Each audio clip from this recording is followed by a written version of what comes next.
Todd. If you can hear me, we're going to go in 10, 9, 8, 7, 6, 5, 4, 3, 2, 1.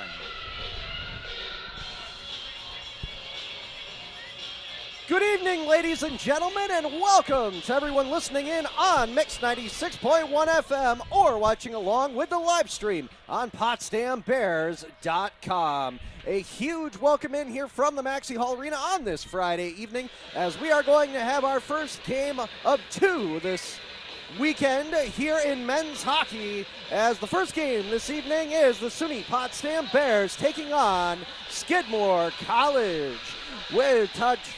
Morrisville tonight. Morrisville College, excuse me, SUNY Morrisville.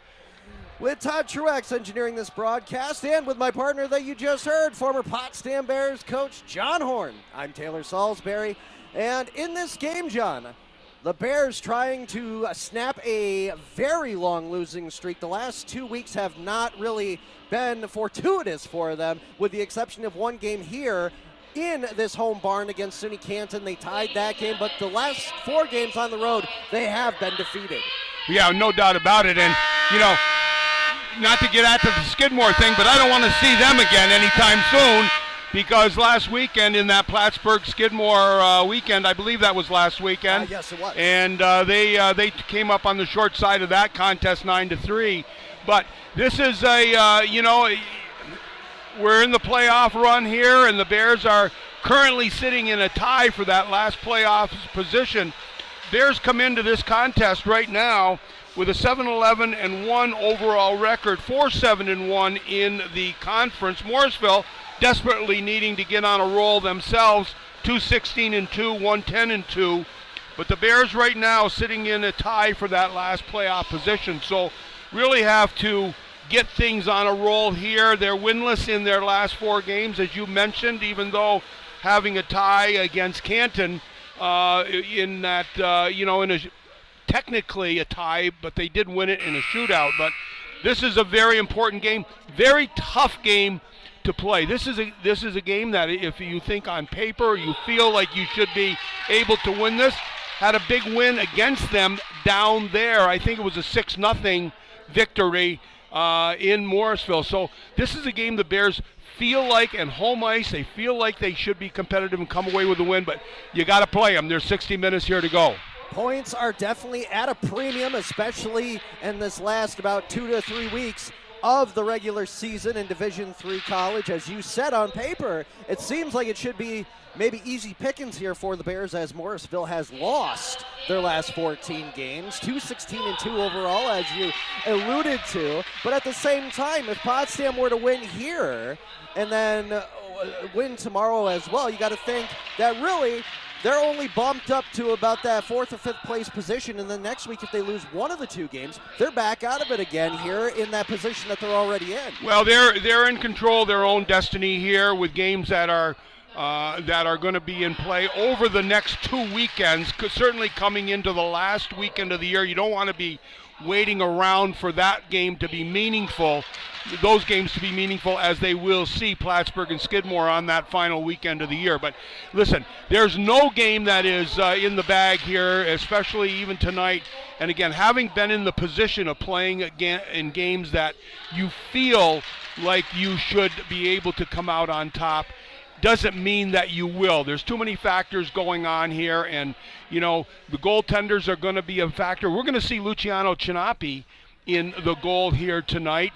We were talking about both he and Lenny Pierno that have played and shared the games this year.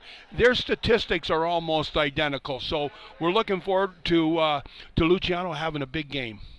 And we'll be able to bring you that here momentarily, but first we will have the national anthem of the United States of America.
before we get the puck drop here, let's go over the starting goaltenders as well as the starting lineup here for both of these teams. Right now, for Morrisville, it looks like they will be starting off here at defense with number 4, Connor Sante, a freshman defenseman, and also number 9, senior Will Jones.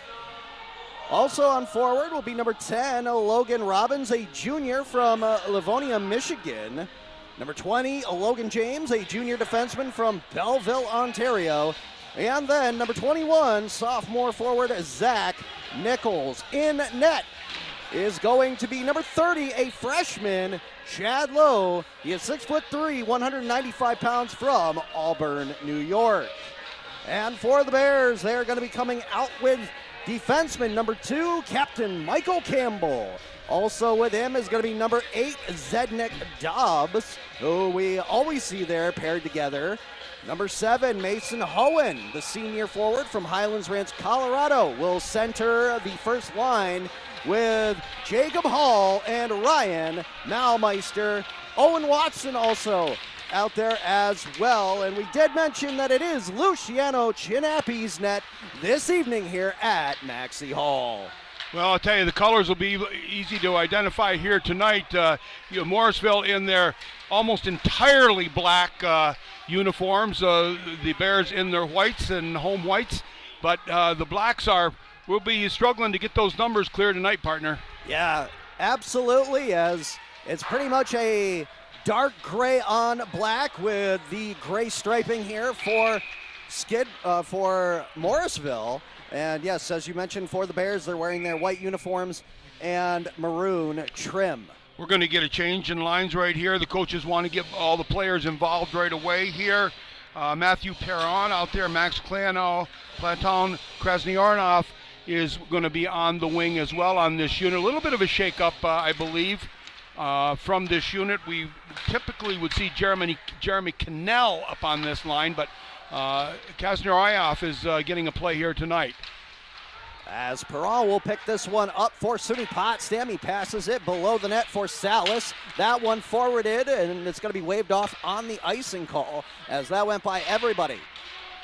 Picking this one up here for the Mustangs is Noah Sheriff. Sheriff trying to get away. He cannot do it, so he'll try to wrap it around to the other side boards. He'll regain control of it, stick handle with it, and chuck this one back out to center ice as Daherd Wood tries to pass it along. That's in the feet of number 3, Connor Carlisle, a junior here for the Mustangs. As now going down for it is going to be Dietz. Dietz loses that battle, though, as coming back with it are the Bears. That one, ooh, what a bounce off the ice on that one, as changing up was number 16, Ben Presley for the Bears. A little bit of a funny bounce there. That would have been an interesting goal. Had it gone in, he would have been on the bench, perhaps, when that happened. But nonetheless, the goaltender made the save. As you mentioned, that is Chad Lowe, the freshman from Auburn, New York. His faceoff's going to be to his right, and the Bears will come away with that win. Rocco Sherry now with a shot from the point. His shot went off a skate and coming back the other way, faking him out on the defense. 3-on-2 with James. James loses that one, coming back on the back check and successfully stealing it is Hall. Now Kilmurray with a shot. That one goes wide as he's going to get tripped up. Delayed penalty called here. And also we're going to have a little collision here at center ice. It's going to be a slashing, but I don't think Chinappi realized whether or not it was going to be against the Bears or if it was going to be against Morrisville. Well, the PK has been pretty respectable for Morrisville. They're operating at about 83%.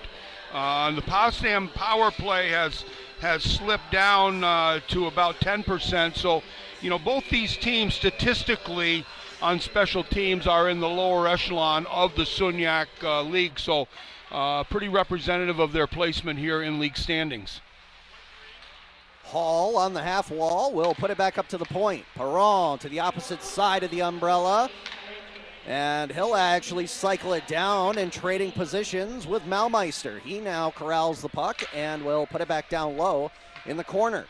Daherd Wood at the blue line. He'll put one through traffic And that wrist shot just gets knocked away.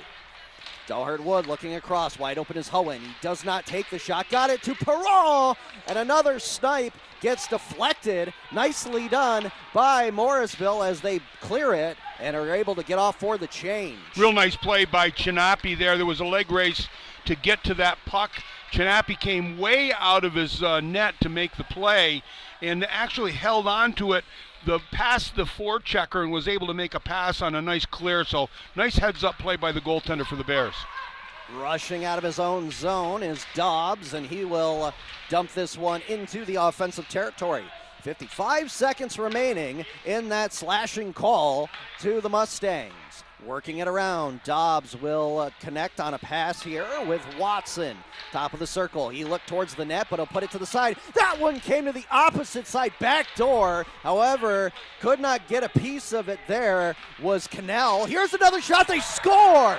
On the PK, it's gonna be a goal here on his own rebound by Zach Nichols, and it's 1-0 Morrisville. Good execution on the 2-on-1. It's a short-hander for sure, and really no chance for Chinapi on that. It was just a picture-perfect pass onto the stick and a good move to give Morrisville the lead here on that short-handed goal. 16:34 to go in the first period. Basically a breakaway situation there for the Mustangs, and they end up getting that rebound, making a 1-0 game as Cole got a little overzealous on the blue line. Yeah, you don't make a better 2-on-1 execution than that. Nice little saucer pass and a good, nice, just a nice move by Zach Nichols. He's a sophomore out of Chestermere, I'm going to say, not sure where that's from. You got him there? I see Chestermere, and it says Alta, so yeah. I don't know. Maybe it's trying to think of some sort of province, but I can't really come up with it here on the fly. Anyway, the most important thing is that he got their goal. And the penalty is also expired here. SUNY Potsdam 0 for 1 as the stick is literally flipped into the Mustangs bench. Landon Cole is going to go to the box here, as well as the other player who was involved. It'll be 4-on-4. A high stick. 4-on-4 hockey going on for the Bears is going to be Landon Cole, who will be going off. And number 19, that is going to be Caden Sutter for the Mustangs of Morrisville. 4-on-4 hockey, some ice here for the Bears to get back into it. They have had what I'd call the territorial advantage in the early going, but really have not got any substantial shots on goal, to include that 2-minute power play where the best scoring opportunity was a short-hander by Morrisville. Hohen won the draw. He was trying to break out of his own zone. The pass by DeMoro was intercepted in the passing lane, trying to chip it to the opposite side there. It's taken away as it was Carlisle, who now will go back for it. That goes through his legs, as passing it through was Roshbach. Carlisle being hounded here by Hohen. The only one in the zone currently at this moment. 15 minutes remaining in the first period of play. 1-0 for SUNY Morrisville as they come over the blue line. Drop pass at the top of the circle. Now back here, it's D-to-D pass all the way through traffic. That one just barely missed the right side post. Letting it fly would have been Rossbach. Lots of activity in front of Chinapi there. He didn't get a good look at it. It was a good thing that it was off the mark. Campbell chips this one in, and he will go after it. Perron, a supporting cast member, will also go in there. Campbell will kick it back up to a stick blade, getting through with a nifty move, puts it in front. That barely gets through. The shot by Cannell, not a whole lot of rocket sauce on it, but he did get the backhander off on net, and it was kicked aside. Pretty good positioning by Lowe there. He did try to go on the short side. Like you say, I don't think he got all of it, but a good effort on the backhand. Getting sandwiched here was Sante, who tries to get this one back for the Mustangs. Now he's going to go off as he's at the very end of his shift. He will punch out the clock as he goes back to the bench. Here's a foot race for it, and they will call it an icing as Kilmurray felt like he was definitely stride for stride there, but a good call altogether by the officials. Yeah, beat him. The defender beat him by a stick, I believe. So face-off will come back inside the zone. Bears needing to get some momentum here. I think shaken a little bit by that by that shorthanded goal there. The Bears a little bit back on their heels. Not very sharp here in the early going in terms of the pass plays, but give Morrisville credit for their solid defensive play so far.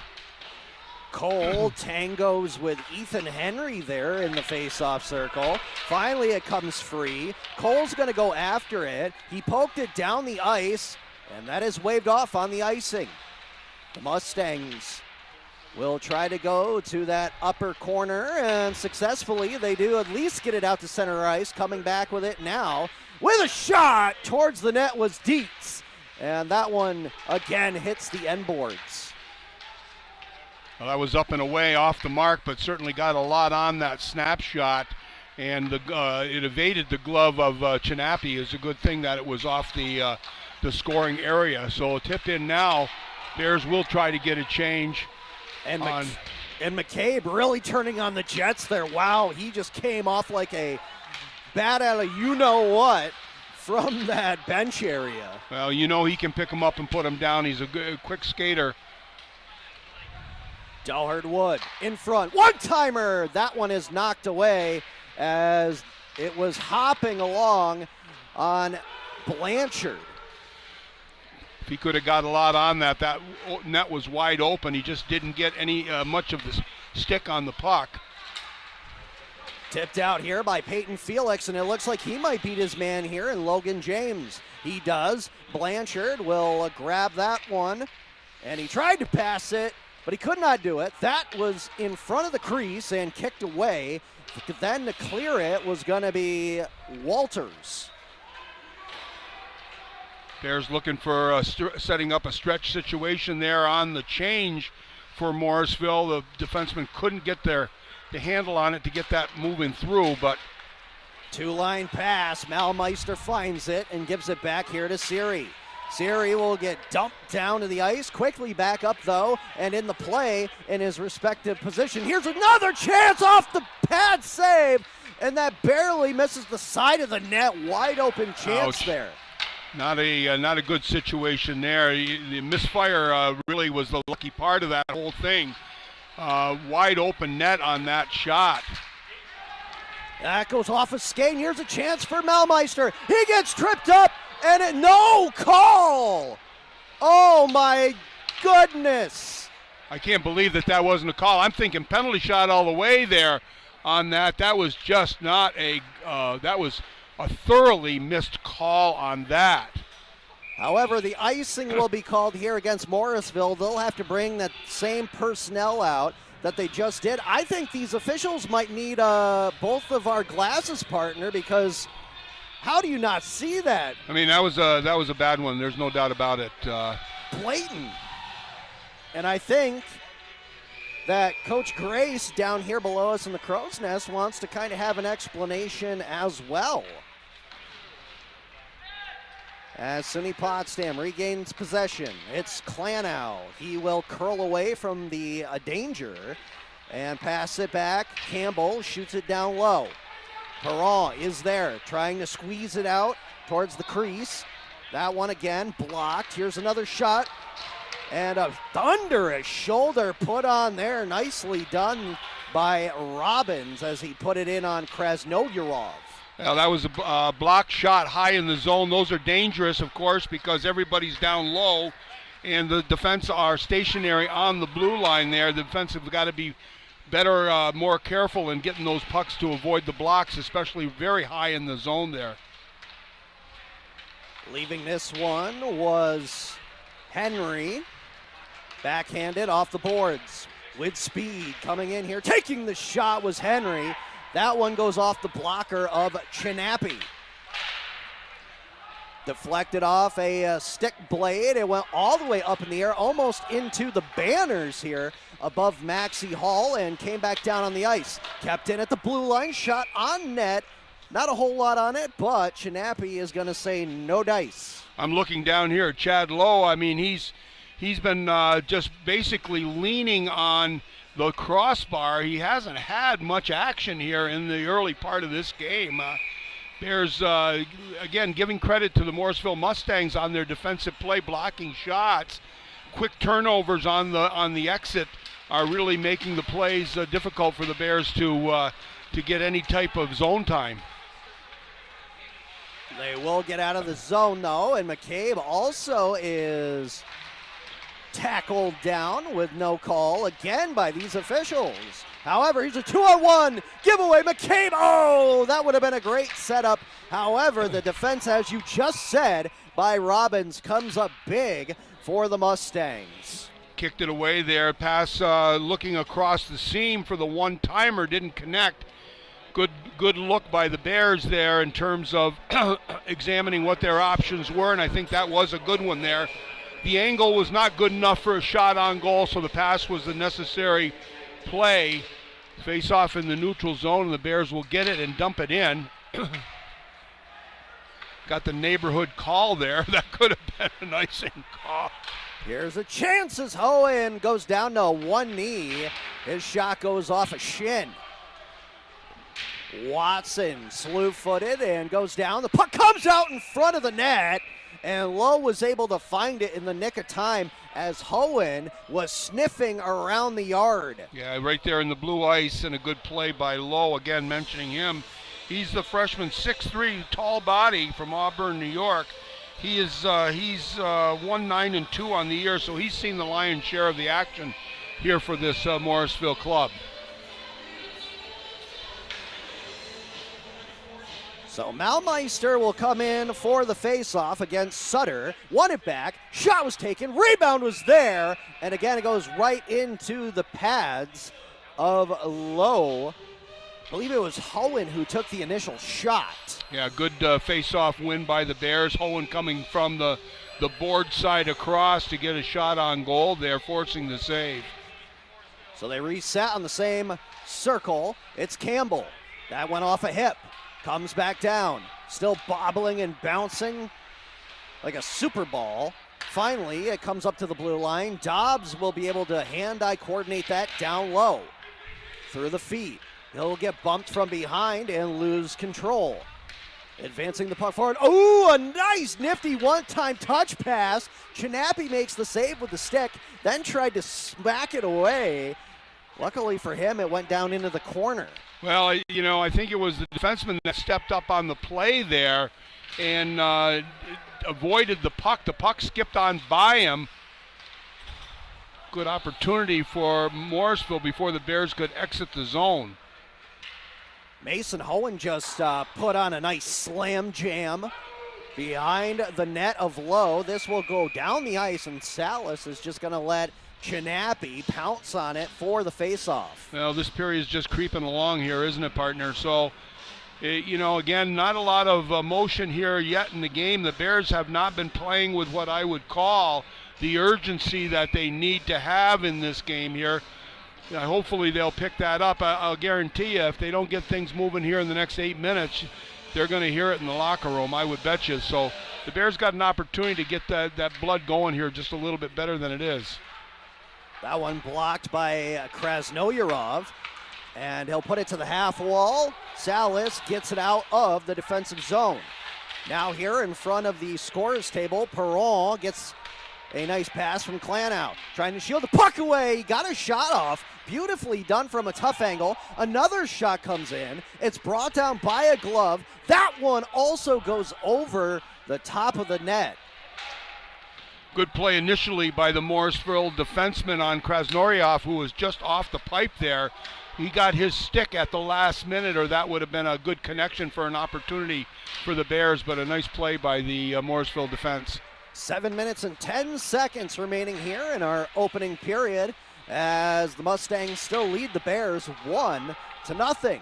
Going off after the check there was Gonna be Salas. He'll change up here with Rocco Siri, also DeMauro out there on the defensive line.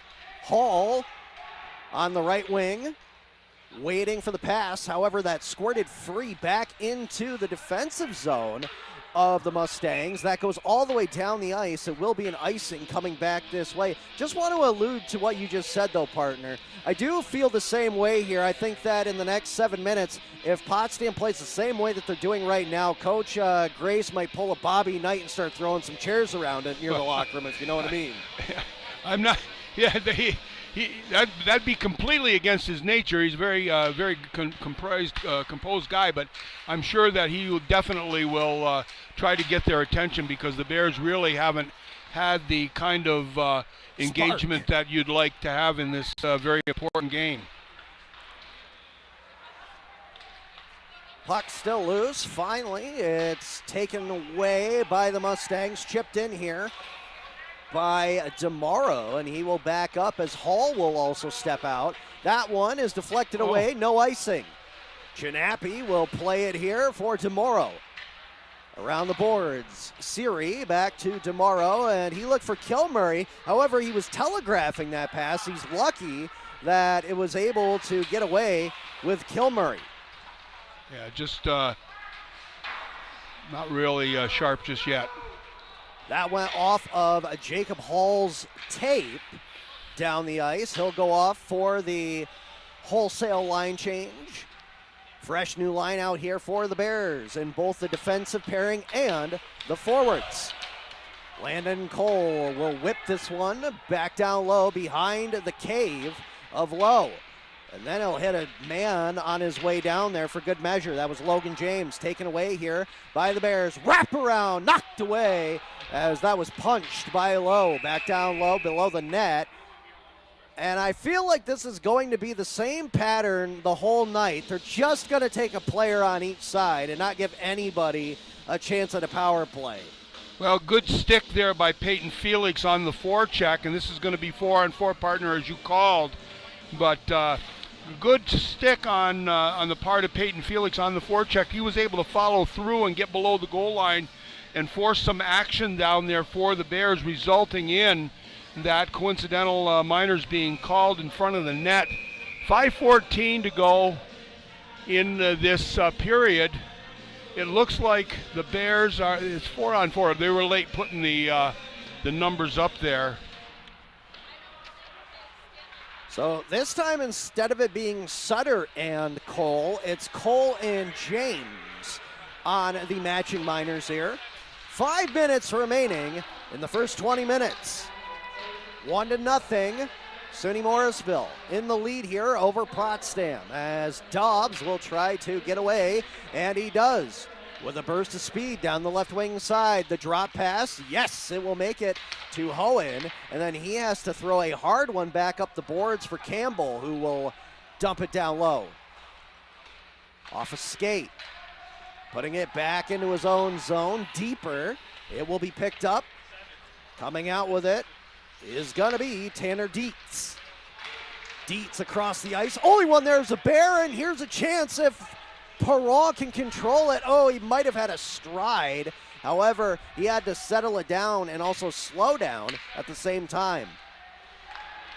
Across, wide open, wrist shot, kick save by Lowe, as that was Klanow with the jolt. Good positioning by the goaltender Lowe. He came way out in front of the blue ice, had a clean look at it. You're not going to beat a college goaltender on that from that angle, but a good solid play by Klanow and the better save by the goaltender Chad Lowe. Dahlert Wood scanned the environment. He found the pass in Klanow. Now he'll pass it as Watson was trying to come in. He took the shot and a little easy save off the top of the pillow this time for Lowe. Owen Watson's been one of the hotter players for the Bears here over the last period of time, getting some goals, so he's up there in that top unit with Malmeister and Hohen. Dahlert Wood, miscommunication here with Salas, who has now put it up into the neutral zone, and that went past Krasnoyarov. But the Bears able to come back out with it briefly. Picked up here by Robbins across. One-timer, and Chinappy snaps that one up. Well, good movement there. He only had to move half of the crease area, if you will, but he not only moved across, but he moved out just a little bit in order to cut that angle down. But a really nice save and a timely one here with 3:01 to go in this first period. Morrisville leading 1-0 on the goal by, I believe it's Nichols, who had that short-hander. Just, I would call this not the sharpest of hockey games that I've seen all year from either point of view. However, I will give credit to Morrisville as having been just a little tighter defensively. And now they're trying to flip the script and go offensively back on top here and possibly go up by 2 goals. Hall will stop on a dime. He'll look up and find Kilmurray. However, Kilmurray is bumped. They did call an offsides there as trying to tag up was Sutter. Bears will get that top unit out there now coming out. Well, certainly Mulmeister and Hohen are coming out along with Watson in that full unit as we are back to even strength now at 5-on-5. That one on net off the draw, and Chinappy will maneuver it into the corner. Salas will flip it up over the glass into his own respective bench. We'll be here tomorrow afternoon. It's going to be a 4 o'clock start. We'll have the Cortland Red Dragons in here. That, again, an important part. The Red Dragons currently sit in 3rd place, 2 points ahead of Skidmore. So important games all the way around, not only for the actual making of the playoffs, but also for the jostling of the very important positions now. 8 teams will make the playoffs in the Suniacs this year, going back to the traditional system of 1 playing 8 in the elimination. There's been buys that have been parts of things in the last couple of years. Though that will not be the case here. There will be no buys this year. Owen over the blue line. That one towards the net is waffled aside by Lowe. Across to the right side. Another shot through traffic.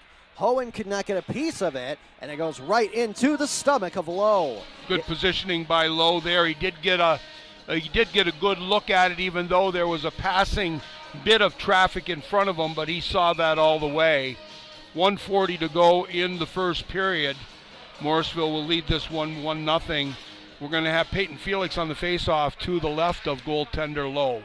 Yeah, looking at it right now, John, I mean, really the only team that, if they're even breaking a sweat while I say this, can really kind of cruise at this point is Hobart. They're the only one who actually have a lockdown playoff spot right now, as they've gone undefeated, 20-0 overall, 13-0 in the Suniac so far.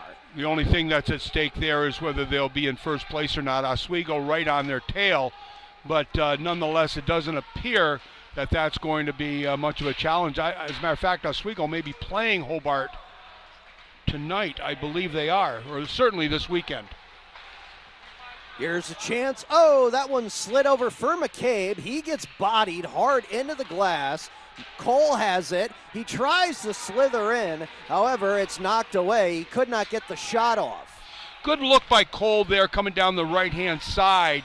He took his time and tried to use the defense as a screen. It didn't make it all the way through, but he was very thoughtful on what he was trying to accomplish on that play. Picking up the loose puck here is going to be Braden Goncalves.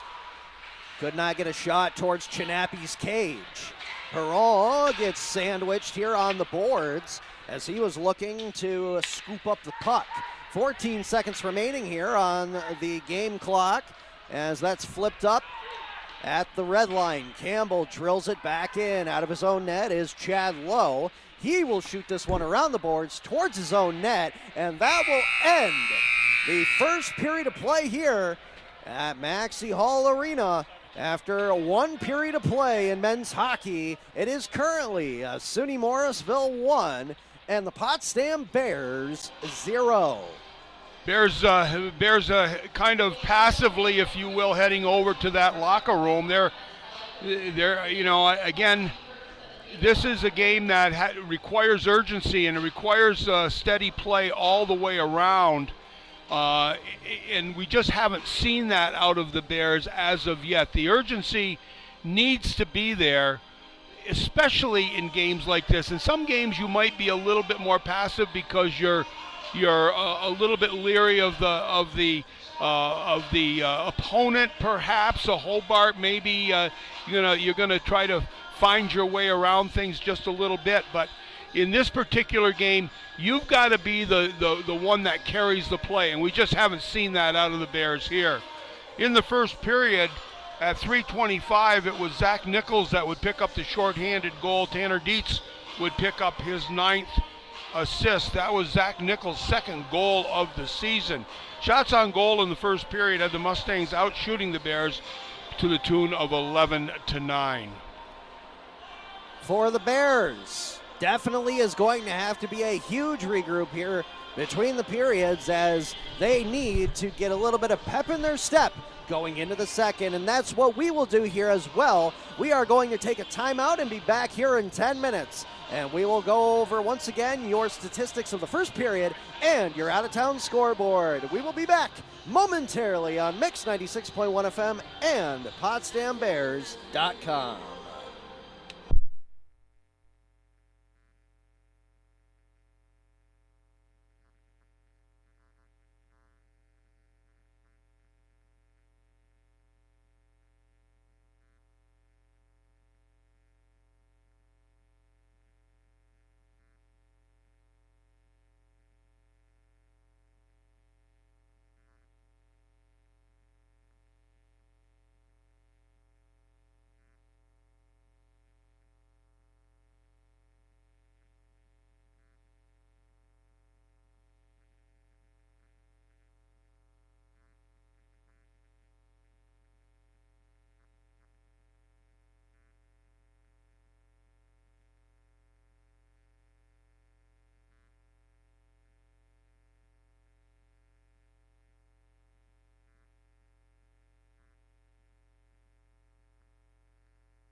All right, Todd, we're back in 10, 9, 8, 7, 6, 5, 4, 3, 2, 1.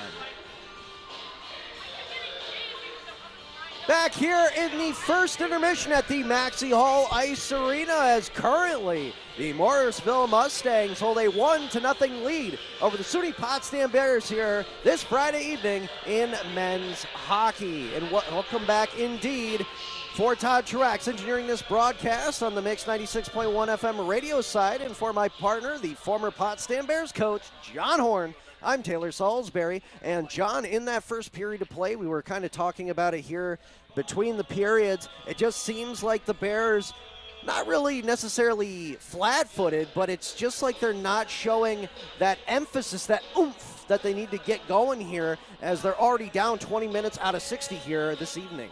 Well, they're not, we talked about it, and we may continue to talk about it unless things change around. There's no sense of urgency in this game. They're not generating any energy. Certainly there's a bit of a sparse crowd here tonight, so the crowd isn't going to give them that. They've got to come out of the locker room recognizing the importance of the game here tonight, and that it's a valuable 2 points going forward here as the season continues. We'll go over the schedule as time moves on here in this game, but these are valuable 2 points in games that are winnable. Doesn't mean you will win, but they are winnable games. And so the Bears really have to find some energy here, and maybe the coaching staff can get it in the locker room. Maybe they're going to have to generate it on their own, but they certainly haven't demonstrated it here yet tonight. And it's really funny and interesting to look down here at the first period statistics, because, to be honest, I thought Lowe had less than what they put him on the paper with. He apparently has 9 stops. I thought he had a whole lot less. Well, I think what he did is he got a couple of there was a couple of surges there late in the period that ended up getting a couple 3-4 shots, but through the lion's share of that period he was not active at all. So before the two teams will come back out here on the fresh sheet of ice for the second period, we will look at the out-of-town scoreboard here. The SUNY Potsdam women's hockey team was on the road at William Smith College this afternoon. They come out with the victory in overtime, 2-1. A big upset there for the Bears women's team, and a big congratulations from all of us back here in Potsdam. The women's basketball team at Morrisville sinks the Mustangs 60-44 the final. Do not have an update here on men's basketball as it just got started. SUNY Canton women's hockey team ties Cortland at Cortland 1-1. Did not really get anything else on whether or not it went into the shootout and who would have taken that one, but for all intents and purposes, it's a 1-1 tie. Women's basketball was taking on Oswego State at the Rue House, but they would fall 65-58 the final. Men's hockey, the Kangaroos are down 1-0 to Cortland after one period of play. St. Lawrence University's women's basketball team wins by 3 at Ithaca, 58-55. The women's hockey team is taking on Brown. After 2 periods of play, they're down 3-1. The men's hockey team is at Appleton Arena taking on Union. No score on that one just yet. For the Golden Knights, the women's basketball team loses at RIT 87-54. The women's hockey team at Yale, start of the third period, is down 5-1. And of course, Clarkson at Shield Arena on the opposite side of town at the end of 20 minutes of play is actually being trounced by RPI 3-0. In women's SUNYAC hockey, Plattsburgh State leads Buffalo State 1-0 after 1. Oswego State is up 1-0 on Morrisville after 1 period of play. And then in men's SUNYAC hockey, Skidmore leads Fredonia 1-0. And Buffalo State down to Plattsburgh State 2-0 after the first period. And now we start the middle frame here in our game at Maxey Hall. Here's a pass that bobbled off the blade of a Morrisville player. It will go down into the corner as Campbell guided it there. Watson with a slash, and now the officials are going to call that one against Watson, and I'm not even going to touch it, but it's going to be a power play here. The first one here for the Mustangs in the contest. Mustangs are operating at about just about 4% on their power play, so they have not had a successful run on their on their power play here so far. Bears, incidentally enough, only 72% successful on their PK, so this is not going to be a battle of special teams here on this one. So that one was halted by Lowe through the slot area and to the right wing side. It will be put in here by Jones. Now it's going to come up to the top of the circle in the bottom corner. Jones is there, chipped off of the stick of Tanner Dietz, and that one will be cleared down safely by Kilmurray, as he will also try to sprint down there. He does, knocks it away from the defender, but he is looking for a fresh set of legs to come out in his place. Good play by Kilmurray to get down there and force that extra pass on the breakout on their power play here with 1:09 to go in the penalty to the Bears, Owen Watson. Back up to the blue line. Carlisle gets it to Dietz. And now the cycle working in the favor of SUNY Morrisville. Pretty traditional on the setup umbrella here. 3 up above, shot 2 down below. So good puck recovery by Morrisville here as they can get the puck back to the point and move it around the perimeter. Connor Carlisle fires one in, and that one almost deflected by Chinappy in front. However, the power play will live on here for another 30 seconds. Shot, score! Ooh, wow! A big-time snapshot beats Chinappy top shelf glove side, and Morrisville on the power play makes it a 2-0 game. Will Jones will get that from the face-off, just above the face-off dot. You know, I think that Luciano would like to have that one back. He was really back in the net on that, and that was a real good shot by Jones. He's the senior from Corbeil, Ontario. And so a real sniper there. So, you know, special teams as you'll have it, shorthander and a power play marker for the Mustangs here, and they take a 2-0 lead just into the second period. Puck goes all the way down the ice, left to right, and it will come back into the Bears zone, icing called.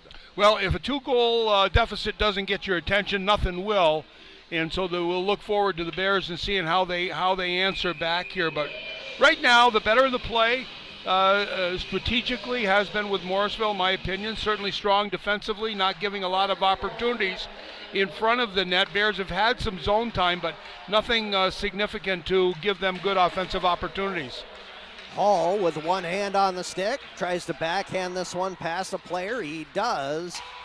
However, Peyton Felix could not catch up to it. Below us in the crow's nest, DeMauro puts on a nice hit as trying to go back to the bench was sophomore Douglas. Wide open, D-to-D pass. Malmeister got a piece of it but could not get all. It is a delayed offsides. Finally, the tag up is made by Krasnoyarov, who now goes over the top of Hohen. A lot of miscommunication here by the Bears in this first 3 minutes of play. Good forecheck now. Bears trying to establish some possession here. Solid defensive play, outnumbered the Bears in front of the net. Watson tried to come back the other way, going around the net. Puck is thrown down low again, this time by Dobbs. Watson has that one take a precarious Opportunity there, and the Bears have crawled back to within one. The shot came from the blue line, and it went off the defenseman's skate to the right, of Lowe. It bounced up in the air, and like you said, he had no idea where the puck was. Absolutely no idea until it was on the blade of Watson, and he just buries it into the empty net. Yeah, he actually teed it up. I think he got the glove on it, came back down, looked, and gee, the net's still open. I might just well shoot it. So. Yeah, it seemed like he was about to set up maybe an umbrella and a beach chair over there before he took that shot, but it does make it 2-1 here with 16 minutes and change remaining in the middle frame. 2-on-1, back the other way. That shot is knocked away below the net by Chinapi. Let's hope that was the break the Bears needed to get things going. Oh, that dangerous leg check there.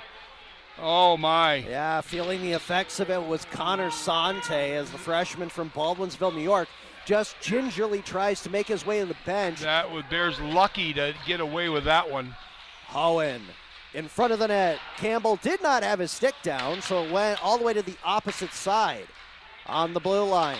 Puck will skitter through as a shot's taken, and Blow barely gets his glove on it in time, as in the vicinity was Mason Hohen. Hohen went down and caught the attention of one of the Morrisville players, but good judgment not to try to get things mixed up there. Take a penalty when you don't have to. Face-off is going to be to the left. Tie up here, coming in for help was Cannell. He does pick up this loose puck. That goes off a stick. Dalhart Wood at the top of the circle will put it down low. However, Cannell again tied up there doing a tango with Douglas. Bears barely get back on side here as Hall just had a foot on the blue line as they will try to again set up shop here in the offensive zone. Gil Murray is rubbed off into the boards. That puck comes up in the air, literally right in front of us here. And at least this time, partner, we didn't have to wince away on that one like we did 2 weeks ago. Here's a shot, short side by Dalhart Wood, and keeping himself on that post, glued to it, was Lowe. Dogar Wood would stay in there for the sustained pressure. He'll come back to the point, and that's a shot there, but he looked for another opportunity low in the zone, didn't get it. So he came back got in his position at the point, had a good hard shot knocked away, and relieving the pressure will be Morrisville, and they will go back to the face-off. Going to be over, I believe, to the right-hand side of goaltender Chad Lowe. Well, you just said the word of the day, partner, pressure. All of a sudden, SUNY Potsdam has really turned the tables here. In terms of pressure, they look more aggressive, and they definitely, I think, got that message and spark in the locker room between the periods. Well, it certainly could be that, or it could be that second goal that really got their attention. But nonetheless, they seem to have turned the heat up just a little bit. Drop pass, Felix gave it to Cole. However, he gets his stick lifted as he was trying to get the shot away. In the Zamboni corner with possession, it will be flipped out here over everybody down the ice, but it won't be an icing as trying to glove it down was Jones. You can hear the screaming from the Bears bench. They thought it would be an icing. However, it was not. McCabe gets knocked down from behind, hits his stick off the bench as he changed up with Ryan Malmeister. Rocco Siri going after this one, sacrificing the body to try to push this puck along, and Cole does flip it out. There is a hit from behind, and they will finally call a penalty here as Malmeister couldn't even make an attempt there for the puck. That's going to be an interference call.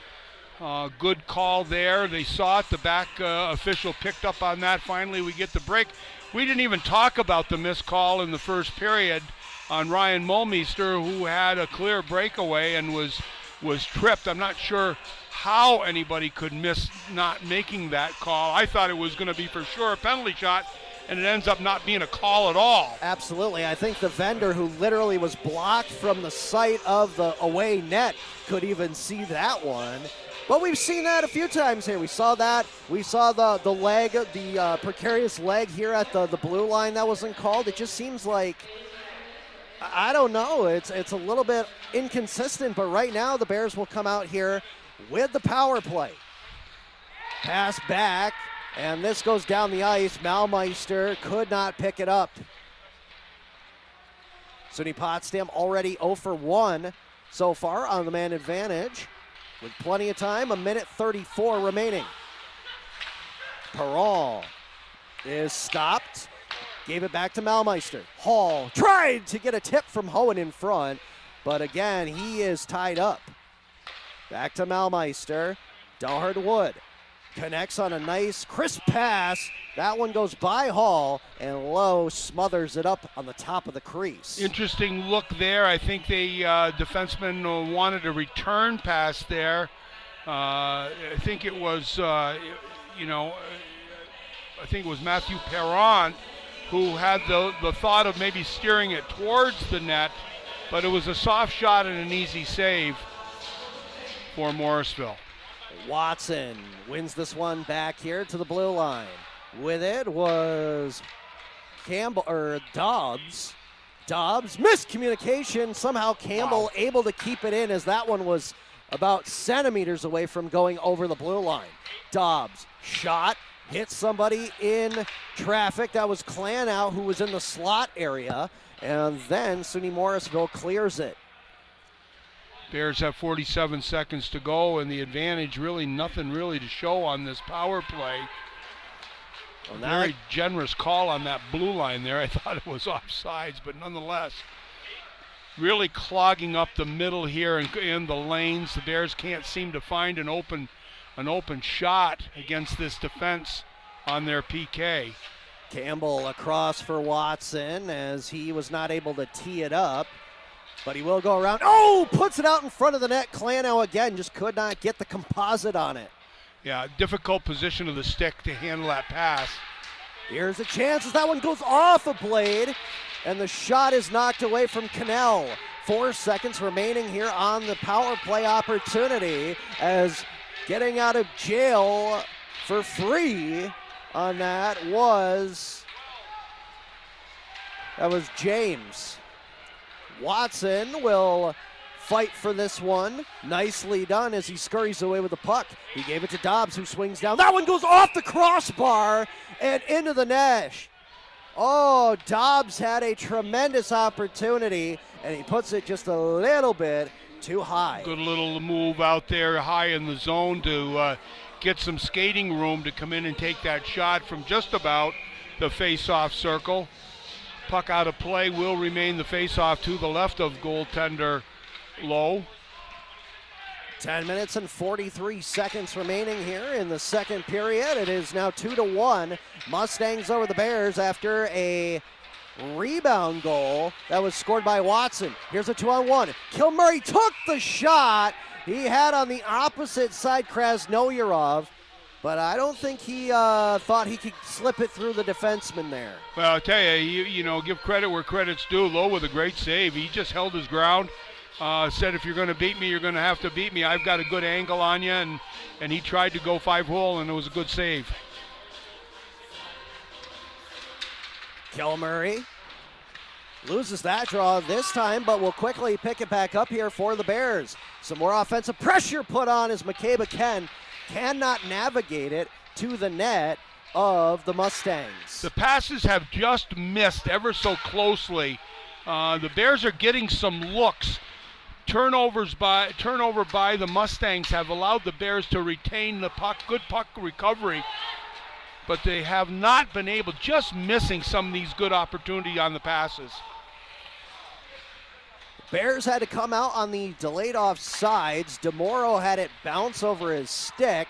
Now at the blue line, coming back the opposite way. Drop pass is picked up here. A shot is knocked back into the bottom corner as it was Sante letting it go on Chinappy. So it's nice to see number 4 in black and gray, as that one is flipped on Chinappy and he knocks it down is on the ice after that leg-on-leg contact. Yeah, that was a good play. That was a late developing 3-on-2.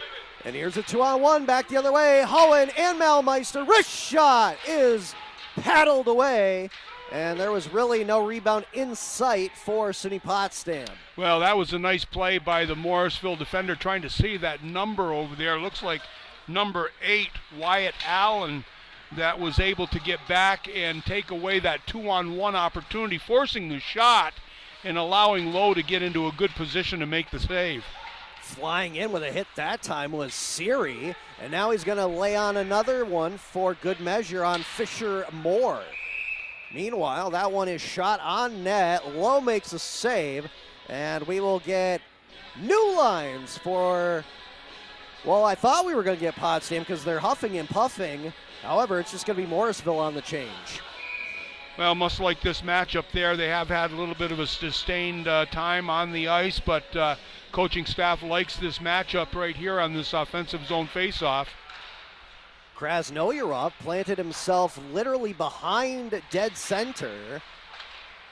As right now, the Mustangs still having trouble getting it out of their own defensive territory. It's shot back in here by Klanow.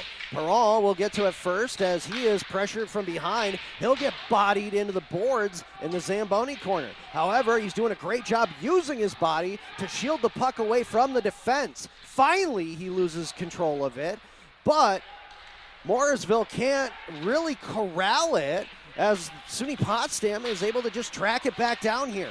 Well, if anybody's going to bring some energy to this group, it's going to be Matthew Perron. I really love his game. We've talked about him over the years. But he skates hard, he's a physical player, and he never gives up. Here's an icing coming on Morrisville this time as we have 7 minutes and 55 seconds remaining in the second period as Morrisville still leads 2-1.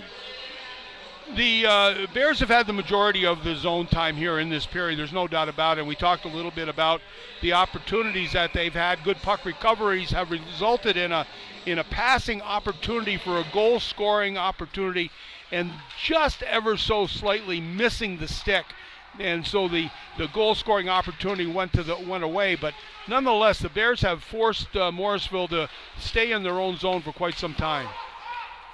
Offsides here as Campbell will this one to the opposite side. Hall, the first one in there for the Bears, trying to get it back to the blue line, and that one had a lot of zip on it. Somehow Dobbs comes out with it. Hall has Kilmurray in stride. Nice defensive play with the stick. But Kilmurray is not going to go quietly. Shot towards the net. Save. Here's another chance coming up to the blue line. Across. Campbell scores! Soup's on for Campbell! And he ties it at 2! Well, I'm going to tell you, whether he gets credit or not, I'm not really sure. The shot came from the point. There's surely that. You could feel that coming. And the generator of that energy was definitely Kilmurray. Finnegan Kilmurray had it all working out there in terms of the forecheck, puck possession, good heads-up passing. Ultimately finds the stick of defenseman Michael Campbell. So we'll see ultimately whether he gets credit on that. But no doubt about it, the shot came from the point and off his stick. Well, I hope he gets the goal because I pulled the Soups on moniker out of my pocket there. No doubt about I don't that. want that to come back on me here. Yeah. 2-2, tie game. Halfway through the second, we got about 7 minutes less than to go here as Cole will try to hunt this one down. Coming in for support is Felix.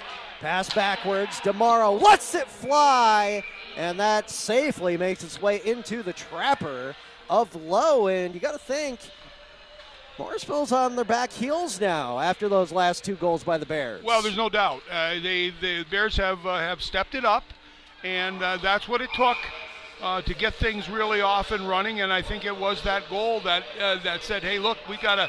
It was the Morrisville goal that I believe really got the Bears going. And so we're back here with 2-2 game in the second period with 6:35 to go. DeMauro has that one misdirect and deflect. off the heel of his stick. As the Bears have to shuffle back down into their own zone. Watson is there, and now DeMoro will pick up the loose vulcanized rubber. Looks like there is going to be a penalty here for interference behind the play against Rocco Siri. Well, my eyes had left it, so I'll leave it up to you to make that call. He did. He was intertwined with the player who was trying to attack the puck. That was a good call by the official Pike. Well, I tell you, we've got an opportunity here for the Bears to get things really moving in their minds mentally to try to kill off this penalty. 6:13 to go in the second period, and that's a face-off loss by the Bears, and Morrisville will get the umbrella set up working here. Sacrificing the body there. Delhurt Wood has that go off a skate. That was in front of the crease as Chinappy did the full splits, but it went off, I believe, another stick of a pair, and then again, the Mustangs score short side. That's going to be number 7, Tanner Dietz. And that will regain the lead here for SUNY Morrisville. Well, I'm going to keep an eye out down here. That's the second goal that's gone up high on Chinappy. And again, both of those things were savable in my opinion. It's easy here. I love my seat up here, so I can have an opinion on just about anything. But nonetheless, that's their second power play goal. And on a power play that's rated last in the conference, they're certainly making it look like they're playing at a much higher level. Yeah, tonight 2 for 2, 100% efficiency rating right now. And to add insult to injury, they also have a shorthanded goal in this one. As Dobbs fans on the shot, it will be a 1-on-1 going back the other way. Henry, gets nailed! And Chinappy makes a save, but what a shot on the play put on by Klanow. Yeah, he that was close. That was close. The puck had left his stick.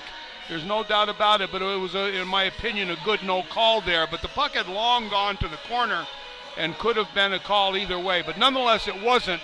So we remain at 3-2 with 5:26 to go in the second period. Morrisville leads it by the score of 3-2. Hohen trying to take this one into the corner as he was knocked off balance. He was able to keep his footing briefly.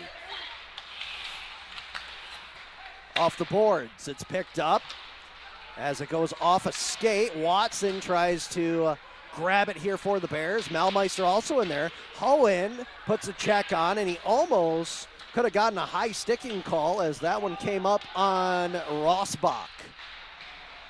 That goes through everybody to the blue line. Another shot that goes off the hand of Rossbach. You can see him quickly take his hand off his stick. Across to the defense. That was Allen. Puck is still bouncing towards the net of Chinappy. And finally, up to the half wall, it will be knocked free by Malmeister. And Watson again, wow, it's like he's being shot out of a cannon as he gets down there so quickly for SUNY Potsdam. Good effort by Watson, no doubt. And Watson actually slamming his stick as he got here to the bench. I don't know, maybe he thought he was going to be able to pull off some more magic here for SUNY Potsdam, but it will be an icing against the Bears. 4:16 to go here. It was 2 power play markers here in this period for Morrisville that has given them a 1-goal lead. The Bears had crawled back to tie it up, but the power play marker here has given them another 1-goal lead. 4 minutes and 16 seconds to go in the second period. The official giving some instructions for the teams as coming along with this one, going down the ice, right to left, putting a shot on net was Rossbach, and Chinappy able to kick it away at the last second. That goes off a skate, turnover, that is going right on the head of Chinappy, and it looks like the Bears are going to get, nope, actually it's going to be another matching minor penalty here between number 19, Caden Sutter, and not Landon Cole, I believe it was DeMoro, yes. 4-on-4 hockey here. 3:58 to go. Face off to the right of Luciano Chinapi. Definitely feels like the intensity has gone up a few notches. We're starting to get a little chippy here at the waning moments of the second period. Slap shot is deflected up, and that goes over the mesh completely out into the arena. We'll be back here tomorrow afternoon as the Cortland Red Dragons will come in. That's going to be a 4 o'clock start. Like those afternoon games these days. And you'll be able to hear it on Mix 96.1 FM. You'll be able to watch it on the live stream again here at PotsdamBears.com. Or you can come down here to the Maxey Hall Arena for the 4 p.m. drop of the puck. Do want to mention, though, apparently overnight we are supposed to get 5 to 8 inches. And now this time it's Dobbs going to the box. Almost the same kind of tripping call that we saw in the first period, and now it's going to be called by the official St. Louis. 4-on-3 hockey here. The Bears are just not sharp on their passing. It's just in the feet of the defender, Zednik Dovis. No doubt about it. It's 4-on-3 opportunity. Hey, another power play for Morrisville. Who knows? 2 for 2 so far. As trying to get away with it, and will successfully, is Mason Hohen with a stride. Can he get by the second line of defense? No. He'll get taken down by Carlisle, who fell to the ice. Hohen holding it on the wall. Very nice, as he was basically smothered by 2 different players. That killed about 10 seconds as Chinapi has this one trickle towards him. He's not going to take any chances. Face-off coming. Good defensive play by Eli Dugar-Wood as he was able to ride off the pressure that was coming in from Morrisville on Robbins, but he took him off to the side and it allowed Chinapi to get his glove on that and hold on for the face-off. Now the face-off to the left of the Bears netminder. One here by Potsdam.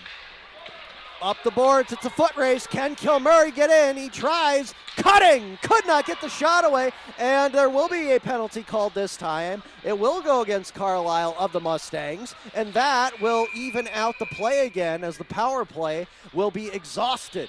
You know, that's a tough call right there, in my opinion. He got the stick on him. There's no doubt there. The game is a different game these days, especially when you're on the back check and you don't have good even body contact. If you go to lift that stick, they're going to call that on a slash, and that isn't the way, in my opinion, that it should be. I'm glad it happened for us right now. It's 3-on-3 hockey, but that was a pretty good play by the back pressure, in my opinion. I thought it was too. Actually, from my point of view, I thought the official thought about it for a second, decided not to, and then called the penalty. I don't know if it's maybe a makeup for not making some of the calls here this evening or what. But now we're skating 3-a-side, so it's almost like overtime hockey here, as in 37 seconds we'll have at least one player from each side get out of the box. Perron towards the net, and that one goes right into the glove of Lowe. And that was off net there, but nonetheless a good look by Perron. And even to think about this, whether that's a good look or not, that was a long shot away in 3-on-3 hockey. Maybe you want to hold on to that just a little bit more and hold on to possession, have a better look at it. But pretty good pressure defensively by Morrisville on the body, one-on-one play, if you will, by this defensive play. If there was ever a time for creativity plays here on the ice, it would definitely be on a 3-on-3 scenario. Kind of like this, playing it back. Last defenseman, as it's stolen away here, it's Jones. Here's a nice rip by Hohen, but he blows it by the net. It hits the glass. Over the blue line, picking it up with a wrist shot. Nicely done on the blocker stop. And here comes Campbell at the blue line. Across, shot, what a slide over by Lowe to make the one-time save in the pads. Ryan Mulmeister with the shot and a terrific save there as he moved from his right to his left and really got squared up nicely for that one-time shot from the senior Ryan Mulmeister, leading goal scorer there. But a good solid look and a good solid play defensively. 1 minute and 48 seconds remaining before the second intermission. Mustangs 3, Bears 2. Salas will give it away, and back on the pitch and catch here with Watson on the boards. He'll swing off, got a pass to Hall, wide open, took the shot, and it was a good save again off the right pad by Lowe. Think that Hall should have held on to that for at least a split second more. He may have been able to fully get around the goaltender. Well, he came out from behind the goal line and walked right out, had a good look at it. Watson looking towards the net, but will pass it back for Campbell. As right now it will be a short power play here for SUNY Potsdam. 15 seconds. Yeah, that's Watson. tough look. Yeah, he could not control the pass there by Lucas Salas. Well, Salas hadn't committed to the pass. It was kind of an afterthought, really, on the pass. Cannell gets off his check. Second time around, though, he will not get away. 40 seconds remaining as Morrisville brings it in. Another shot that goes off of the blocker of Chinappy. McCabe. Kilmurray now has control of this. He'll stick handle to the top of the circle. And another drop pass here by the Bears. That puck goes all the way through and hits the end boards. Kilmurray, less than 20 seconds. Dipsy doodles his way through. Wide open on the other side. Delhard Wood fans on his wrist shot towards the net. That's about the second or third time we've seen that here in this middle period. As it will go up to the blue line. 5 seconds remaining. Delhard Wood fakes the hard slap shot, got it on net, and that will make the horn go here and conclude our second period of play at Maxey Hall, as now the score shows a different scenario as Morrisville leads the Bears only 3-2. Well, Bears definitely had, cranked up the energy a little bit more, certainly playing with, a little bit more commitment and focus and enthusiasm. The execution has not been there. The passing, it's almost been, kind of afterthoughts at times on the passes, but as it was over there in the most recent play. But the Bears, again, the effort was much, much better in that period, and they need to really sharpen up the pencil and sharpen up the stick here and get those, get those plays to be a little bit more crisp and give them better looks. That oftentimes they're just having to make that extra little move in tight to secure the pass, make an extra move off to the side to get the pass. If the pass was more crisper on the tape, they'd be a little bit better off, but right now the effort's there. So we are going to go into our second intermission break, and we'll be back here in 10 minutes time and give you your second period statistics and your updated out-of-town scoreboard. So don't go anywhere, because as usual, we will be back here in a few minutes on Mix 96.1 FM and PotsdamBears.com.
Okay, Todd, we're going to come back in 10, 9, 8, 7, 6, 5, 4, 3, 2, 1.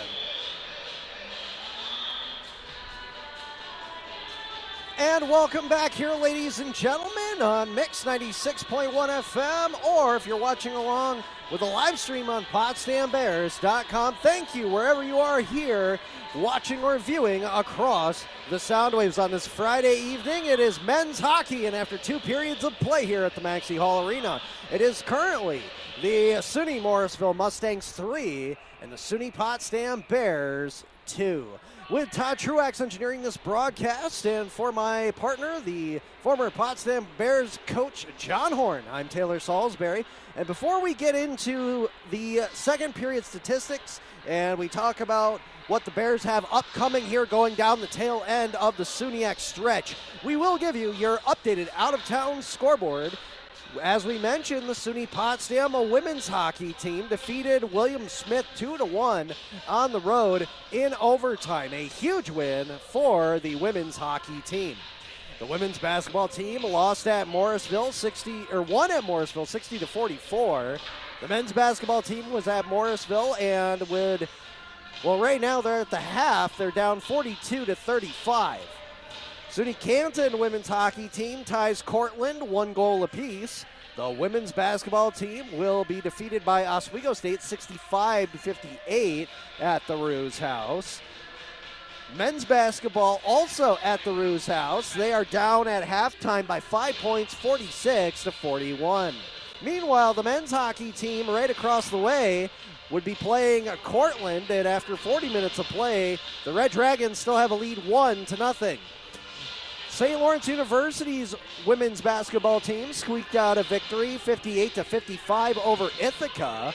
Women's hockey at Brown will come up short as they fall 3-2. The men's hockey team will start the third period against Union, down by 1 goal. And the men's basketball team for the Saints down by 10 at the end of the first half at Ithaca. Clarkson, the women's basketball team, loses by a huge margin, 87-54 at RIT. The women's hockey team almost claw back a comeback, but they lose at Yale. Final score, 5-4. The men's hockey team right now down on the opposite side of town to RPI, 4-1 after 2 periods of play. In the women's SUNYAC hockey, Plattsburgh State and Buffalo State are tied at 1 through 2 periods of play. Oswego State leads Morrisville 2-0 at the end of 2 periods. And in men's SUNYAC action, right now, Fredonia and Skidmore are tied after 2. Plattsburgh State leads Buffalo State 2-0 after 2. And Hobart is up on Oswego State in the second period, 5-1. Right now, John, we need to talk about the SUNYACs because like we were saying in the pregame, right now these points are going to really come at a premium. And literally, if you win one game, that doesn't necessarily guarantee you one of the top spots here in the standings.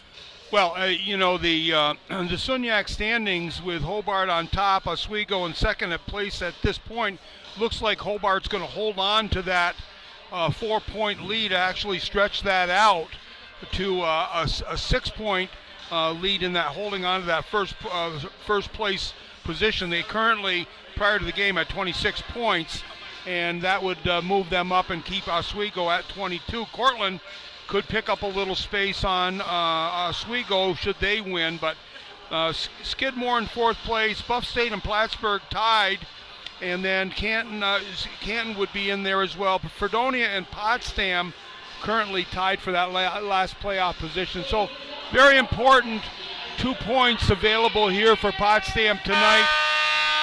In that second period,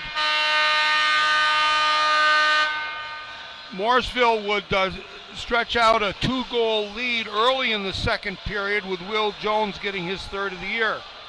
Connor Carlisle and Connor Sante would pick up their assists. but then Potsdam would come back and tie it. Owen Watson with his 7th, Rocco Siri, Mulmeister picking up his 6th assist. Another even strength goal by Michael Campbell, shot from the point. Zednik Dobis would pick up his 2nd assist of the season. Finnegan Kilmurray, who was the lion's share of that play, created lots of opportunities, would pick up the assist also. But it would be Tanner Dietz who would get the 2nd power play goal of the night, and Sante would pick up the assist, and Carlisle another assist as well. Bears out shooting the Mustangs 15-13. Talked a lot about the intensity of the Bears in the second period, much improved over the first period. However, the ability to capitalize on those plays just a little bit off here. The Bears not able to really get much going on the passing plays, but we'll give credit to Morrisville as they played a sound defensive game here so far. It would definitely be a different script here if the Bears did end up capitalizing on some of those shots that you were talking about that were just a little bit off, or some of the passes in front of the net that were also a little bit off, as right now they're still down by 1 here. However, Mason Hohen trying to slide through the defense, and Lowe has to come out deep to play the puck. Got to get that you dump that puck in, you got to get it by the defenseman there. So Max Klanow has that one slapped into his skates, but does recover. Got it up to Lucas Salas off a skate. Krasnoyarov hits Perron. Perron gets bodied down into the corner, came away with the puck, passed it along. That one deflected in front of the net. Krasnoyarov trying to put in a game-tying goal.